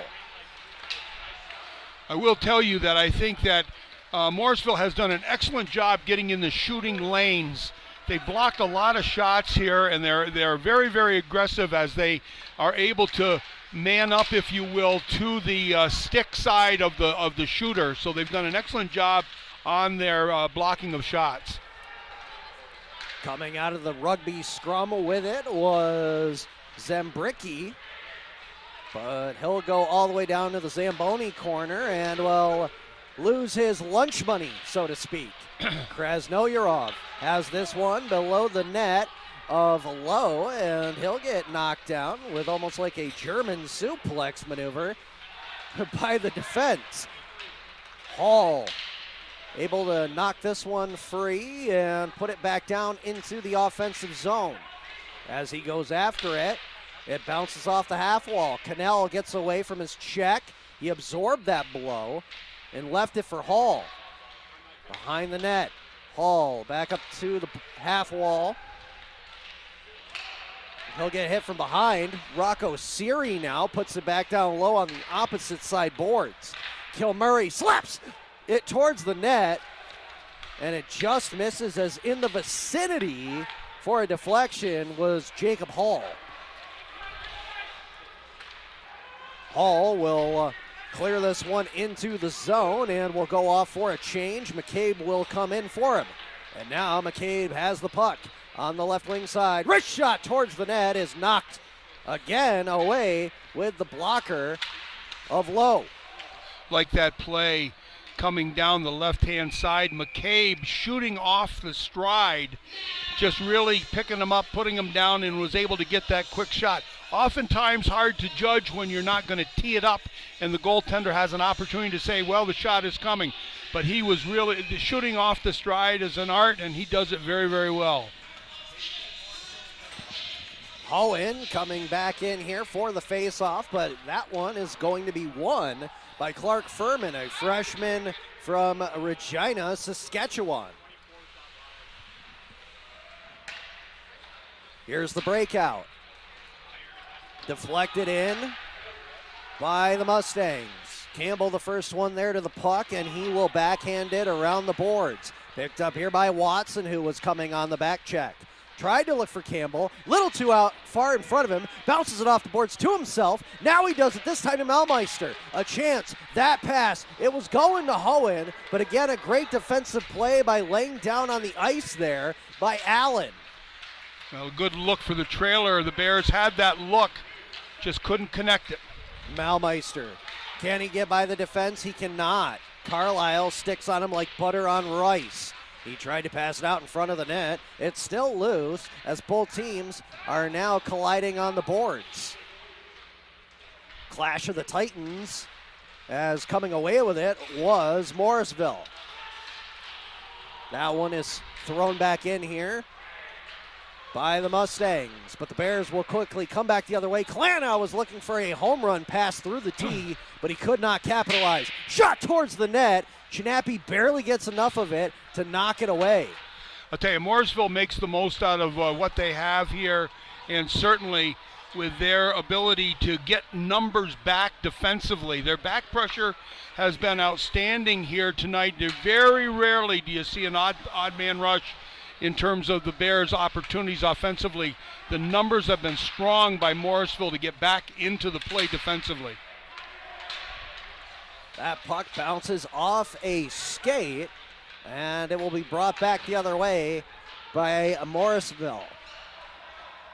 Kilmurray trying to come out, and he does, all alone with the puck.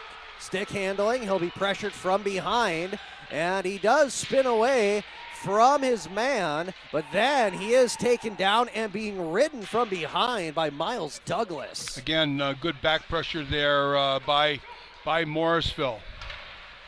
Kept alive here for the Bears by DeMoro as he came streaking into the picture.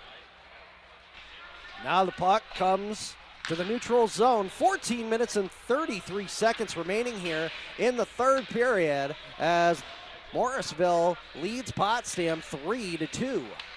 Bears had a sizable win over Morrisville earlier in the year. Morrisville looking to really get back on the winning track, and they've dropped quite a few in a row, but they certainly are looking like they've got their sights set on a victory here tonight. Delayed offsides here on the Bears as getting out there. The last one was Watson. Malmeister will go back in. Giveaway here to Watson. His shot through a screen into the pads of Lowe, and Hohen with just a little whack there to show him that he was there after the whistle. You know, we'll see if that belief in yourself can hold on with Morrisville here. You know, when you get into those sustained, losing streaks like they've been in, you oftentimes don't believe it if you can hold on to the wins. And so they're playing like they have some belief in themselves. And, of course, the Bears are a little bit delicate themselves, not being successful here over the last couple of weeks. So we'll see how this period ends up in the last 13 and a half minutes. Dobbs tried to get through for the puck. That one goes off of Chinappi's pad. He tried to save it and cover it, and it was knocked away by a stick. I believe that was number 28, Zimbricki.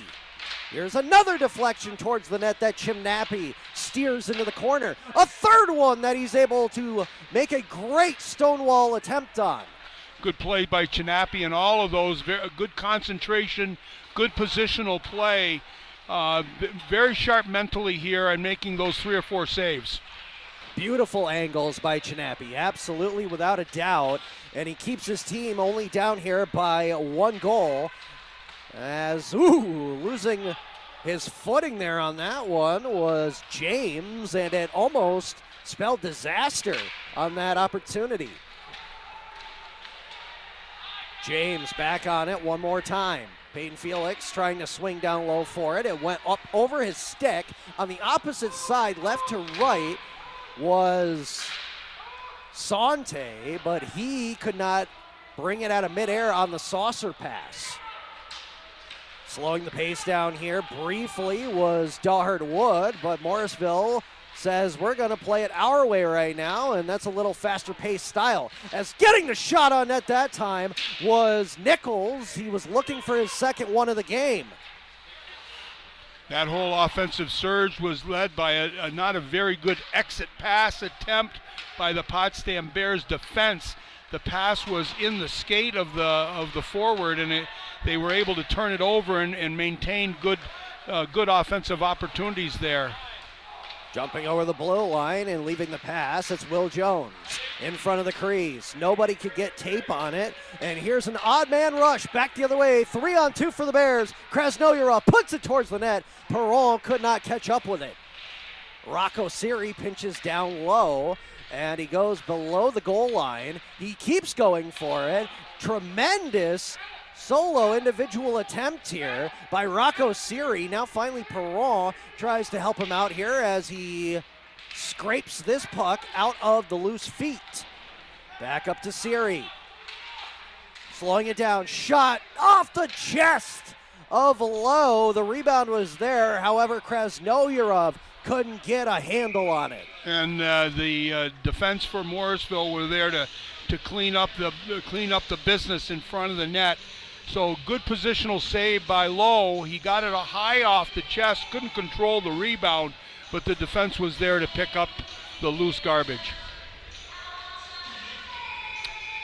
Reminder, we'll be here tomorrow afternoon, 4 o'clock, as the Red Dragons from Cortland will be in town. They're over at SUNY Canton here tonight, currently at the end of 2 in the lead by 1 goal, so we'll see how that plays out. That puck pried away here by the Mustangs as they have backhanded this one along. Everybody is basically going off on the line change with the exception of Wyatt Allen. Cannell tips this one into the offensive zone. Ooh! Gets his forearm up, almost blasting the helmet of James. Hall has one behind him. That is Goncalves. And he'll lose that battle. Comes out in front of the net. Cannell will get a piece of it and chip it out to center ice. As we are halfway through our regulation period, here's a backhander. That one barely knocked away by the butt end of the stick coming down of Chinappy. 3-2, still the score here for SUNY Morrisville, as that one could have been a 2-on-1. However, the Bears are able to get it back down here the other way. Watson will be tripped up, and that's a delayed call here against the Mustangs as they touch it and tag up for the tripping call, or the hooking call. Well, there's no time like the present to get back into this thing on the power play opportunity. Bears have not been successful tonight. As a matter of fact, giving up a shorthanded goal here. So, pretty, they've had a good soft pressure on the PK. And again, their penalty kill has been operating at about 83% success rate. That's bumped up a little bit here tonight, but the Bears have got to be able to find their way through this passive-aggressive. They'll pressure with pace out towards the point, just kind of giving the point defender there on the power play something to think about. But they've had good sticks and they've covered up the lanes very, very well on the PK. Another example of that right there. However, on the pinch, Campbell will keep this puck going for the Bears for the moment. That one almost nails the linesman as it's thrown back down the opposite side of the ice. The opportunities are very, very slim here for the Bears on the power play with 1:15 to go. As it's going to be Perron getting over the blue line, and again it's just going to be a quick whip down the ice here by SUNY Morrisville with 1 minute remaining in that hooking call. Bears are going to come down with speed, going to dump it in. Dugart Wood throws it along to the weak side, but a good play by Lowe, but that's knocked down at the point. Thrown in front, that goes off a stick and wide of the net. Now it's slapped to the opposite side by Hohen. Malmeister to Delhurt Wood. What a, wow, that thing looked like it came out of a gun by Delhurt Wood. Somehow Lowe able to get a body part on it for the stop. Well, what he was out in front of the blue ice there, good body positioning, but that one-timer from high in the zone, that was just about a 59-footer, and he took a good hard shot at it, but positional save for sure. Not a good drop there by the officials, so they will reset here. Perron for the Bears. That will go back to Malmeister. And he'll come in. Wrist shot. That is deflected by the glove. Dahlhard Wood could not bring it down to put another shot on net. And there will be a call coming up here against the Bears as Chinappy has to come out and basically pull a Marty Turco by sliding out and hitting the stick away. Yeah, that was a good play by Chinappy to get out there and poke it away, albeit the fact that we're going to see 4-on-4 hockey here for the next 21 seconds before a sizable power play, minute 39. For the Mustangs. The Mustangs have had a nice night on the power play with 2 power play goals. Both up top on Chinappy. Good shots right about the top of the face-off circle. Both times caught Chinappy going down. And so we'll see what happens here. Certainly 4-on-4 for 17 seconds. Back up in front of the Bears bench. Wrist shot through a screen. Hits Chinappy in the mask. Came right out in front of him. However, he did have backup. This one taken away from Kilmurray as it hits the stanchion and took a very awkward bounce straight up in the air. Campbell came down with it. It's fired out to center ice, but here come back the Mustangs in. Campbell again rips this off the boards at the Zamboni corner. Luckily here, Campbell might have a third opportunity to clear this puck.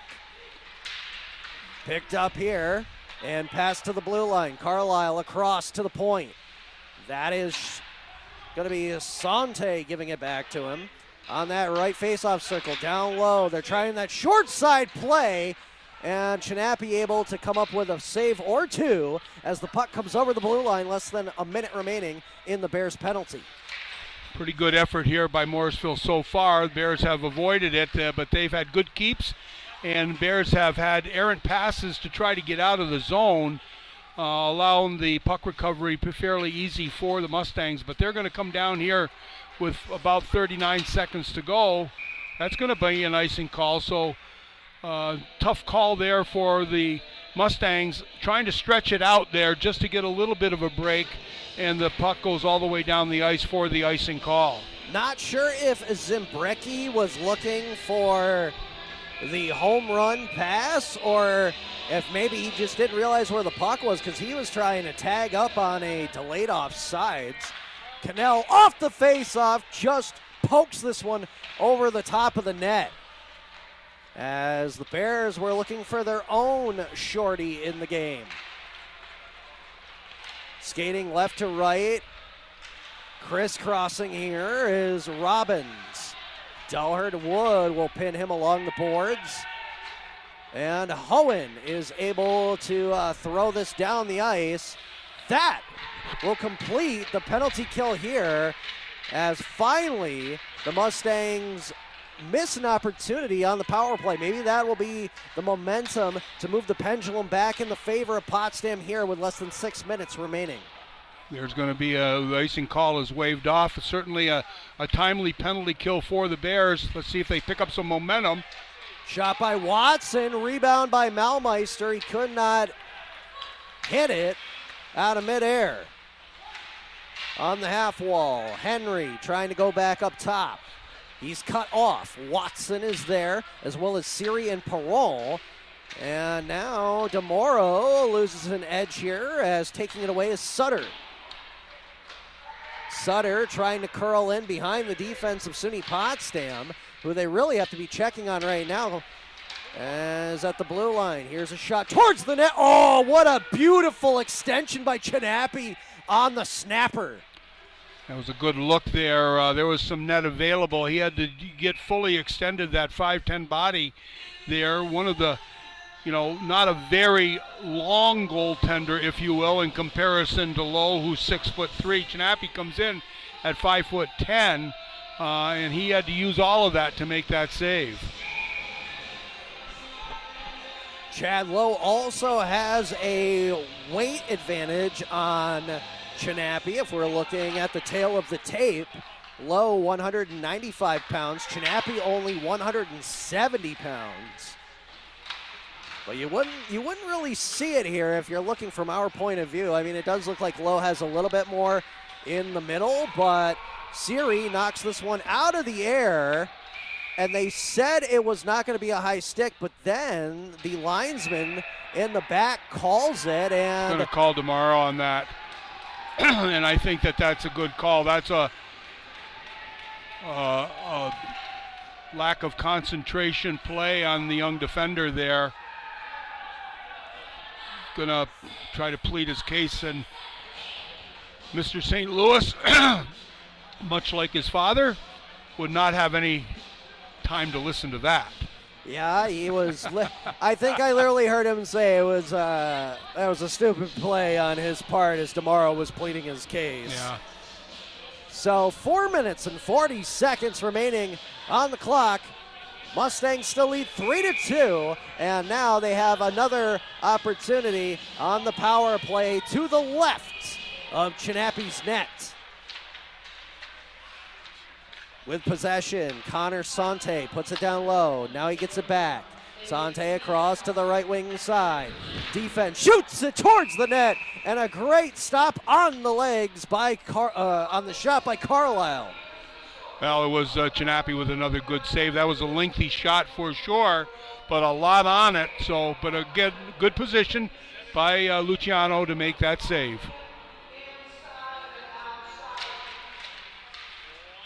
Hall will take that away from Dietz, and helping out there was Cannell to make sure that that puck did make its way out over the Bears' blue line. Carlisle, outlet pass, made its way to Dietz. He'll flip it in, go after it himself. That takes, again, a funny bounce off of the Zamboni corner. So that really helps the Bears here, who go for the line change. Live by the sword, die by the sword. It's a helper, it's a hurter. And we really have not seen that a whole lot here at Maxey Hall this season. We did see it a whole lot last year, and we were worried about it going into the start of the season. Now it's finally starting to haunt every team here all of a sudden at the second part of the campaign. Klanow curls away from a check. Has a second defender on top of him, so he puts it down on the end boards. Hohen could not capitalize. That one is knocked down by Delhurt Wood. Streaking and then stopping on a dime at the blue line was Henry. The Bears say thank you very much as they just again will huck this one down the ice. Just about 30 seconds to go, and the advantage here for Morrisville. Nice hit by Cannell. Kilmurray gives him a pass. He tries to swing it out in front for Kilmurray. Good look. However, Lowe stays with it. Yeah, and I don't know whether you think that was a pass or attempt to go 5-hole. I'm not sure on that. Cannell with a good look, but a positional play. Nice save by Chad Lowe here with 23 seconds to go. But a pretty good look for the Bears there on that shorthanded attempt. 23 seconds remaining in the call to DeMauro. 3 minutes and 3 seconds on the clock. And it looks like the Mustangs are going to have Sutter tossed out of the face-off dot. However, it's still won here by SUNY Morrisville. And he brings it back the other way. Throwing it out on the side of the post. That shot barely misses the opposite side. Worked around here. Another short side opportunity through the crease. With about 5 seconds remaining, will they get one more shot off? Sheriff through screen, and Cannell makes the stop on the side of his hip. He looks like he's favoring it a little bit. However, he's got to stay in the play here as the Bears are trapped in their defensive zone. And Cannell finally will get off there as he's shaking his hand going back. We'll keep an eye on the goaltender for Potsdam with just about 2 minutes and 10 seconds to go. Delhurt Wood slips by the defense as he goes after the puck. Bears would like to get a face-off inside the zone, and they will. Oh, that one bobbles behind Lowe, and it decides not to go in as the Bears just almost tied it up on a loose puck that was not covered 100% by the Mustangs goalie. As you said, gotta watch Chinappy here for the Bears. However, coming back with it is going to be Robbins. He loses it. Chinappy signals to the bench. Here's a pass. Nice connect with Hohen. That hits a skate. Someone loses their stick, and now the extra attacker is on here. Perron passing it in front. Rebound. They score! Ryan Malmeister ties it up at 3!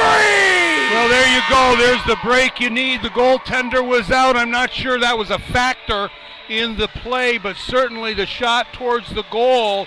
And that thing that you talk about, that monkey on your back, that momentum, can we win this? Can we not? And the Bears were able to stay with it just long enough to get the tying goal with 1:25 to go. Goaltender out, Ryan Mulmeister. Bears leading scorer will pick up his that goal to give the Bears an opportunity here. Still plenty of time for both teams here, 1 minute and 15 seconds as the Bears have it again in the offensive territory. Pass to Klanow, who is coming in. That one deflects away. Nicely done on the defensive play by Asante over the blue line. Mustangs have that one deflect off the skate of Campbell. Dobbs is down there. Campbell will fly in here to grab the puck.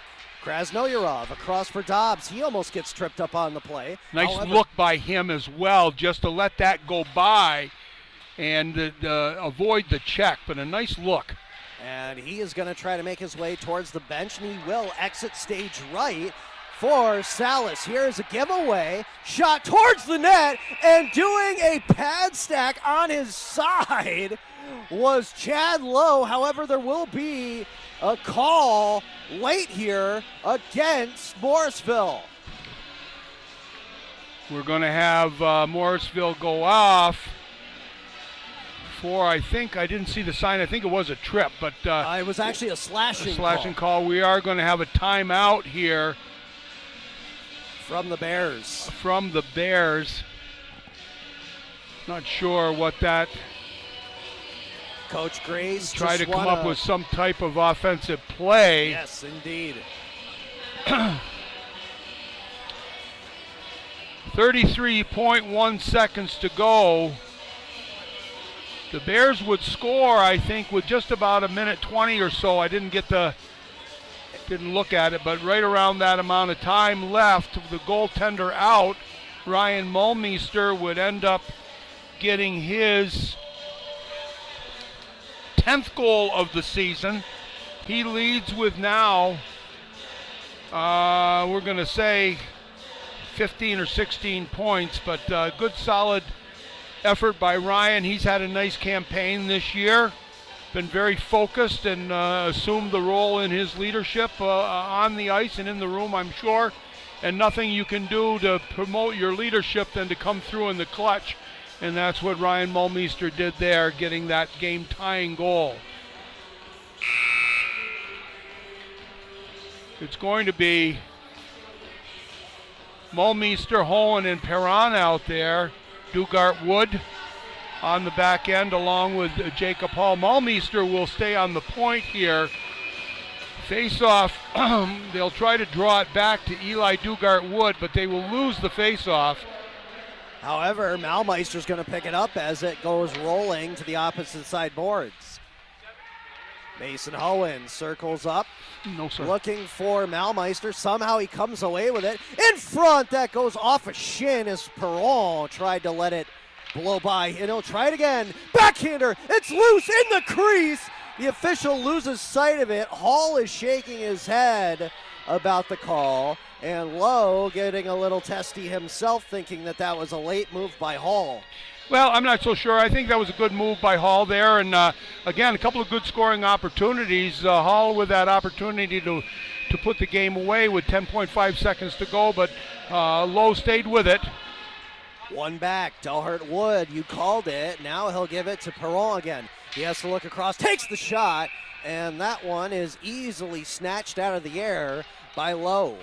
Thought that way to snuck underneath the arm there, but a good save. He had to put those arms together to keep it close to the body to keep that puck out of the net. That one will go down into the corner, and it will conclude our third period of play here at Maxey Hall, as we will now have ourselves some overtime. 3-on-3 coming up after a 2-minute break. But we'll look here at the statistics at the end of the second period. We would have the Mustangs and the Bears. The Bears would outshoot the Mustangs 15-13 in that second period, but it's been a good solid effort by the Bears here. I thought they played with much more energy in the second and third period, very lackluster, but it's been kind of a game that hasn't had a lot of very clean plays to it. And at least from Potsdam's point of view, I will credit Morrisville, their defense, their back pressure, their numbers to get back into the play, their ability to clean up business in front of the net. That really gave the Bears a lot of problems, and not the least of which has been very solid play by Chad Lowe. I think he's been a solid player. Luciano Chiappi had gotten the ship. He got the ship pointed in the right direction after a couple of shaky goals, in my opinion. But he certainly has been made some good plays here to help the Bears get this game to overtime. Looking at the SUNYAC scores here, Fredonia and Skidmore still tied at 1 apiece, 5 minutes and 22 seconds remaining in the third period. Looks like Cortland may win here against SUNY Canton, 32 seconds remaining. They are up 2-1. Plattsburgh State leads Buffalo State 3-0 with a minute remaining. And Hobart is up on Oswego State now 6-1. 7 minutes and 22 seconds remaining in the third period. They're a machine. They're the Terminator. I don't see much happening there. They're going to be a very, very difficult challenge for anybody going through the playoff run. So here we go with the start of overtime here, as you need to definitely strap yourself in here for at least another 5 minutes or so. Dalhart Wood has this for the Bears. We have a 4-on-3 power play right now. That is indeed correct. For the next minute and 8 seconds or so, the Bears trying to get a cycle going. One-timer. Hohen puts that in, but it's a nice kick save on the right side post by Lowe. Malmeister looking for Hohen again as he was reloading. He'll put it across ice to that right wing side, and Dalhart Wood will switch up with him. Hohen. No, he fakes the wrist shot. Hall was there, but it did skitter over the top of the blade. Dalhart Wood looking and surveying the landscape. He will find Malmeister, trying to get a little burst of speed after he passes it to Hohen. Giveaway. Malmeister shot and a blocker save into the corner.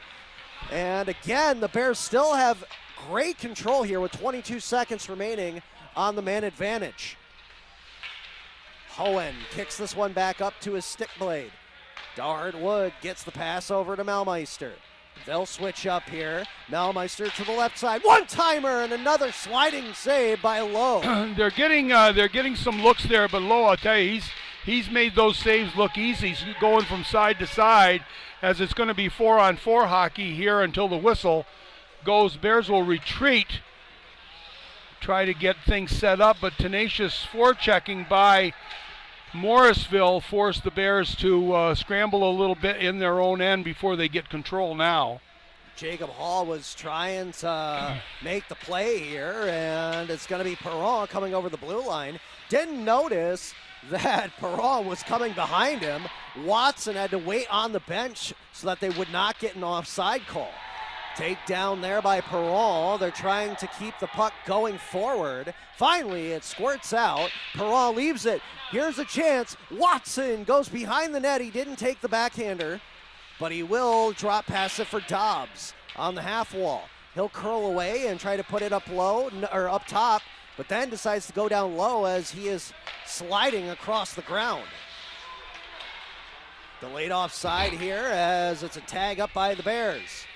In the offensive zone, this is Connor Sante who will set up shop. SUNY Morrisville trying their chance here on offense. But now it will be controlled by Dietz as he has to go back into his defensive territory. Watson will get knocked down here, 2-on-1. Here's the pass back right over the stick of Robbins. Otherwise, Chinappy would have been in trouble. Cannell gets away from 2. He gets the shot away, and it is knocked into the corner once more by Lowe. Dohert Wood will hack and whack away at this thing in front of his own net like Paul Bunyan. Clanau's in there as well as Cannell. Finally, it comes free, and that one will be controlled by Ethan Henry as he goes back the other way on the left wing. This has been the longest 4-on-4 I've seen certainly in an overtime session. Yeah, it's definitely been a hot minute for sure since we've seen this kind of 4-on-4 action going for so long during an overtime. As Clanau on the far side has it. Got it to Hohen. That wrist shot just skips wide.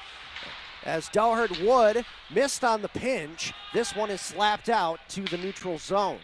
1:05 to go here. The Bears, I think, would like to get to a 3-on-3, but it doesn't look like that's going to take place anytime soon as they're coming down to take the offensive blue line. Thought there that Malmeister went off sides, but they said it was a good no call. Malmeister with some nice moves, leaves it for Salas. That one hits the leg in front of Dohert Wood, and now it's a 2-on-1 coming back the other way with the putt. Now is James. His shot goes way wide of the net, and now it's picked up by Hohen trying to go back the other way with Malmeister. However, the back check is successful. That one will go all the way down on target, hit Chinappy's stick as Salas now picks it up. 20 ticks remaining here in overtime. Time for one more rush. Cross ice pass, picked up by Dobbs. Can he get by Douglas? He cannot, and Douglas trotted that along for Jones. Douglas has this one coming free, but there's gonna be no shot towards the net. That will finish overtime, and now I believe it'll go in the books as a tie. Yeah, it will be a tie, but we will have the shootout scenario here. We're going to have the shootouts. There's no doubt about it. And this is the second time in a row, partner, here at Maxey Hall that we have gone to a shootout. The last one against SUNY Canton, they were able to win off the shot by Finnegan Kilmurray, and then a great, fabulous save by Lenny Perno. Well, I'll tell you, we've been seeing, a lot of overtime games here this year, and certainly we'll give credit to both teams here. Both teams really, really wanting to get some points out of that, and they will get some points. It's just, I think the Bears will be disappointed with the 1 point or whatever they're going to give it. But I think Morrisville very, very happy with the road game, and they played a solid defensive effort here against the hometown team. And they're still in it to break their losing streak, as we briefly touched on there during the pregame as well as the start of the third period, as it looks like it will be first shot. Of course, the SUNY Potsdam. Chad Lowe makes his way between the pipes, and we'll see who comes out here. Oh, it's Malmeister. Interesting, like you say, an interesting call here where you want to maybe get on board early, or you want to save that guy till you need him, but we'll see what happens. Malmeister swinging in from the left. Backhander. Oh, what a beautiful play! Lowe tried to make a 90s windmill save, and Malmeister just keeps it low on the ice. It's in the back of the net. Well, beautiful play there. I think it's 5-hole, but that was a goal scorer's goal. He came down confident on the play, just slid it between the legs to give the Bears that 1-goal lead so far. And now it will be freshman Tanner Dietz. He goes to the right very far. Now sliding in. Oh, he hit the post! He beat Chinappy on the right side, but he smokes the bottom bar. And you get the little bit of the look of the head. Chinappy knew he was beat there, but the goalie's best friend really bailed him out on that. So, and here is the man who scored the first tally here for the Bears this evening. It's Watson. He'll go to the right. Coming to the left and staying with him all the way is Lowe as he does regroup after that first goal went in. He was struggling handling the puck all the way down. Didn't have a good feel for the puck. You could see when he got over the blue line, and so that ended up manifesting itself on not being a great goal-scoring opportunity. Sophomore Carson Walters gets the call here as the second shooter, slowly coming in, and that one goes straight into the chest protector of Chinapian. I mean, he looked like he swallowed up the entire net on that one. He was very confident in his positioning there and good focus. Mason Hohen can win the shootout here if he can blow it by Lowe. He'll slow down, looking, fakes it. That one is poke checked away by Lowe, and it bounced right back up into his glove. Well, here we go. Talk about patience by the netminder. That was a lot of patience. So number 4 coming out here. This is going to be Connor Sante. A couple of assists here on the night for him. The weight rests on his shoulders as he'll come in with a little bit of speed. To the right, stick handling. Saved by Chinapi! And the Bears will walk away with whatever that's going to mean going forward, but certainly they're going to get the tie, and they will get another, for a lack of a better way to express it, a shootout win, but I guess that it won't show that way unless you're really looking at things. Well, it's a good momentum booster, especially for them going into tomorrow's game. We will try to get the updated final here as Cortland was leading late in the third period on SUNY Canton. But as we looked at this game all the way through, even though SUNY Potsdam was able to come back and recover, a lot of things to touch up here, little things to touch up before tomorrow afternoon's contest. Well, yeah, and I think that they will, I think that it'll be I'm not going to say an easier game to get up for, but it'll certainly be a different way of trying to mentally prepare for the game. I think this is a tough game. We talked about it earlier on. This is a game that we knew was going to be tough to play and tough to get there mentally, and they certainly looked that way, and it took them a while to get going into the game, but they did it, got the goalie out, got the tying win, and I'll call it a point that didn't get to where we would have liked it to have gone, but nonetheless,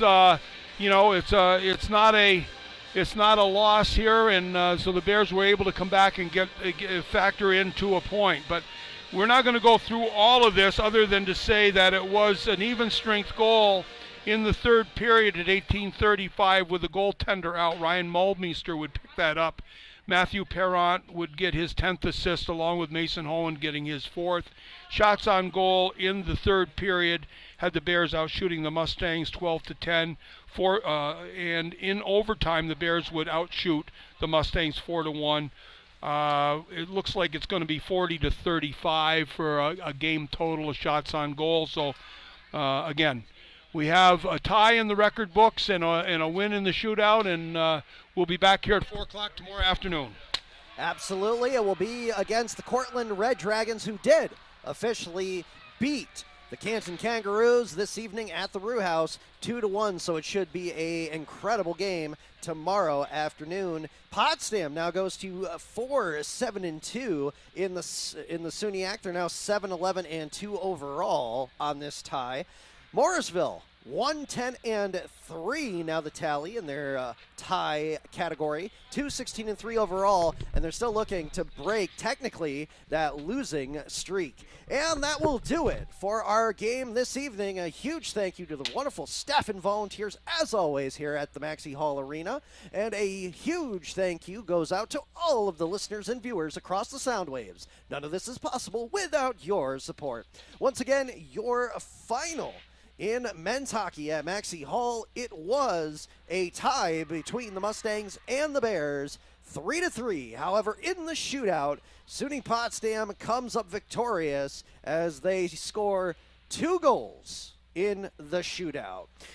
For Todd Truax, engineering this broadcast on the Mix 96.1 FM side, and for my partner, the former Potsdam Bears coach, John Horn, I'm Taylor Salisbury, and until tomorrow, we wish you a great and safe evening from all of us here at PotsdamBears.com and Mix 96.1 FM, a Stevens Communications station.